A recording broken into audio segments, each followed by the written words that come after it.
IFM News Sports. Indauluan ni Presidente Ferdinand Bongbong Marcos Jr. ti formal na turnover ceremony ti historic boxing memorabilia ni Division World Champion Manny Pacquiao iti National Sports Museum iti Calman, Pebrero 24, iti Phil Sports Arena iti Pasig City. Tampok iti koleksyon ti sumagmamano nga iconic championship belts ken fight gear nga inusar ni Pacquiao iti namaris nga karera na iti boxing. Tinasao koleksyon kadag Serbia simbolo iti naisang sangayan nga baligi kas kaunaan nga 8 Division World Champion iti pakasaritaan ti sports ken panangipakita iti kired ken resiliency iti atleta Pinoy iti international stage. Ganda ti museo may preserba ken may pakita iti sumasaruno nga henerasyon na iti naisang sangayan nga lagip ken kontribusyon dagiti Pinoy athletes anang ted iti pamadayaw iti pagilian a Pilipinas.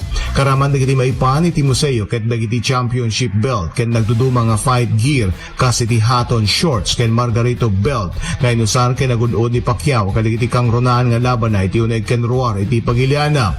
Malagip may di Hunyo 2025 formal nga naindakan ni Pacquiao iti International Boxing Hall of Fame kas parang bigbig ken kuana iti kangrunaan nga kontribusyon ken baligi iti lubong iti professional a boxing. Para iti IFM Sports, dahito ni Idol Joey C. Tatak IFM.